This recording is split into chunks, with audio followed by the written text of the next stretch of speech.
Hey ladies, it's Megan. I just wanted to give you a quick rundown on how to get corporate approval for a vendor event. I realize that many of you, when I talk about vendor events, don't quite know how to do them yourself, and that's totally fine. That's why you've got me.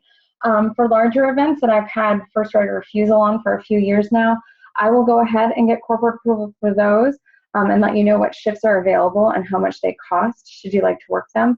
But if you find other ones that you're really interested in, here's how we can make sure that you will be the correct peer romance consultant to represent at that booth. So the first thing you're going to do is gather the information from the vendor event. So we're going to say that we're going to reserve or try to get corporate approval for the next wedding festivals. They launched a couple new dates, and one of them is in Charleston, and that is something that my Charleston girls have said that they're interested in.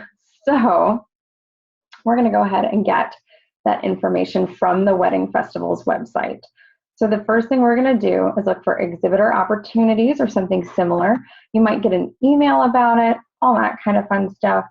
So we'll just kind of go over here. Oh, no, let's just go back to that main page because this will tell you the upcoming shows. So we're going to look for the one that's going to be, yep, in North Charleston. There we go. Sunday, February 19th. And then we're just going to pop over to the COO, hover over the events tab, personal events, and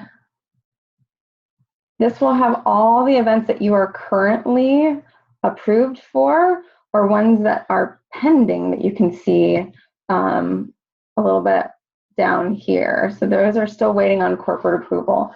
You can have up to 3 vendor events pending at any given time, and they're usually looked at and reviewed in order. So obviously if someone else is trying to do a vendor event tomorrow, then these ones that I've got going in January probably aren't going to get approved as quickly.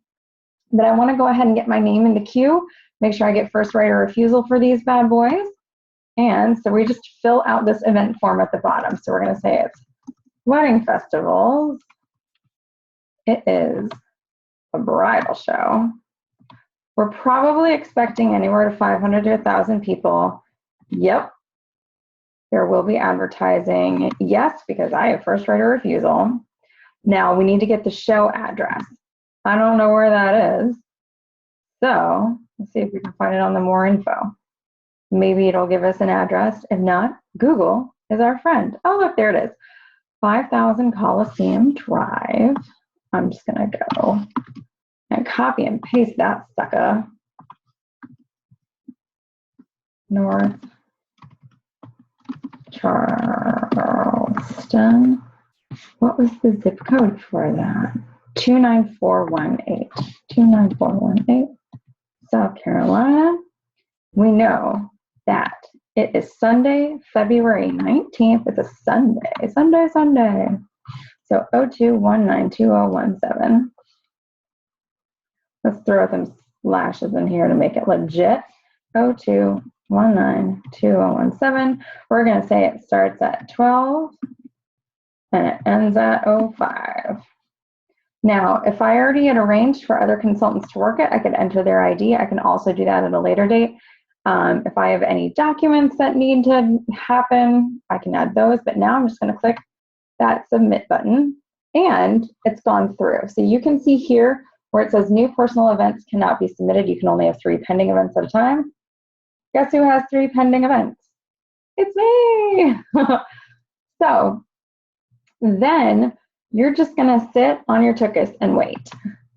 You'll get an email from the events department that says, congratulations, you've been approved to work this event. Or you'll get one that's like, oh my gosh, I'm so sorry. Another consultant has already called dibs on this event. In the case that another consultant has already called dibs, you can ask corporate who that might be if you feel that this was something that you have had in years past and you should have had the first right of refusal for it.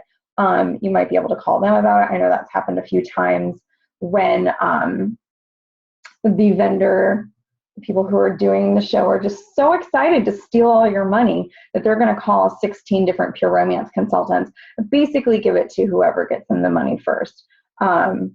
Luckily, those organizations are not necessarily in business anymore.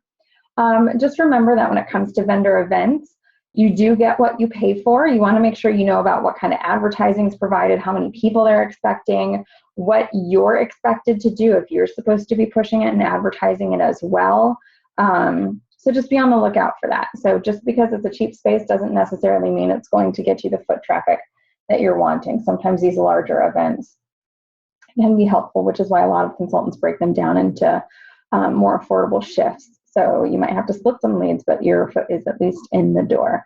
So I hope that was helpful, and I hope you guys are having a great day, and I will talk to you soon.